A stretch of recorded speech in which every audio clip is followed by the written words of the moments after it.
The Oscar nominations are out, and there are some surprises this year. Joining us live with his take on the nominees is film critic Richard Crouse. He's the man to do it. Rich, first off, Sinners. I can't get over how many nominations. This is a record to my knowledge. Are you surprised by that? I was surprised at the number of nominations. I wasn't surprised that it was going to be heavily favorited on the way into the nominations, but 16 nominations is the record for all time. It's been 10 years since any other movie even came close, and that was La La Land in 2016 with 14 nominations. Before that, it was Titanic. Before that, it was All About Eve.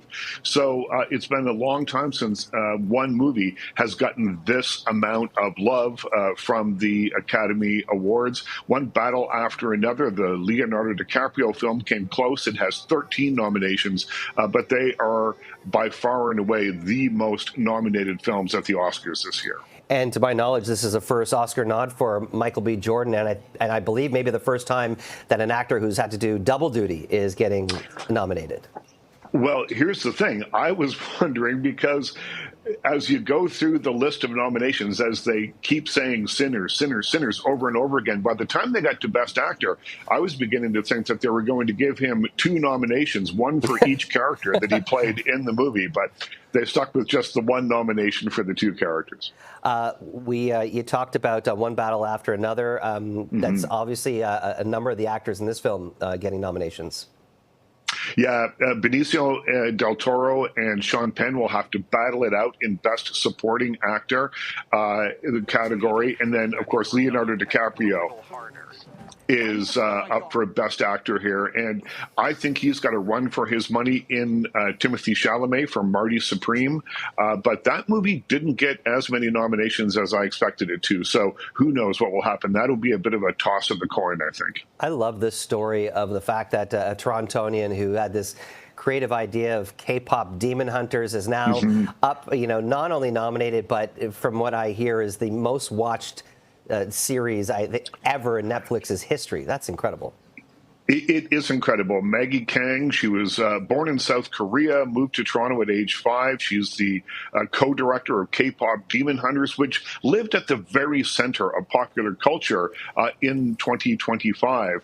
It's nominated for a number of awards here, Best Animated Feature, and then some of the music is nominated as well. But this is a movie that really, really got a hold on a certain demographic that just refused to let it go. People of a certain age, I mean, maybe of all ages, really loved this movie. We always have to talk about Oscar snubs. Was there anything that kind of surprised you that didn't get nominated? The complete lack of the words wicked for good coming out of anyone's mouth as they were announcing the nominations today.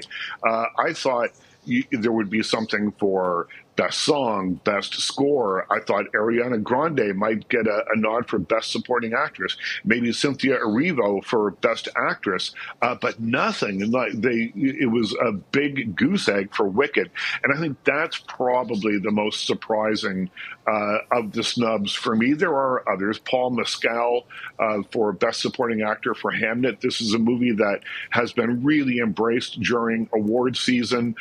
Jessie Buckley, who plays the lead female character in that movie, Agnes Shakespeare, very likely going to win for Best Actress. I really thought that Paul Mescal would be nominated as well, but his category, Best Supporting Actor, is a really crowded field, so he was left off the list. Speaking of someone who made the list this year, is someone who hasn't had an Oscar nod, I believe, in 25 years. Kate Hudson, back in 2000, I think it was Almost Famous, one of my favorite movies of all time, and now she's up for another nod, and that's for another music, I guess kind of musical. It is a musical. It's a song sung blue, and she plays one half of a husband and wife team, the other half played by Hugh Jackman, who are a Neil Young tribute act. And it's, a movie that when it is in full flight with the music, it's pretty great. Kate Hudson is a great singer. Hugh Jackman, we know about him on Broadway. He can sing, he can dance, he can do all that stuff. So when Song Sung Blue is tuneful, it's pretty great. It wanders a little bit in terms of its story, even though it's based on a true story. They reordered it, so it doesn't really make as much dramatic impact as it could have.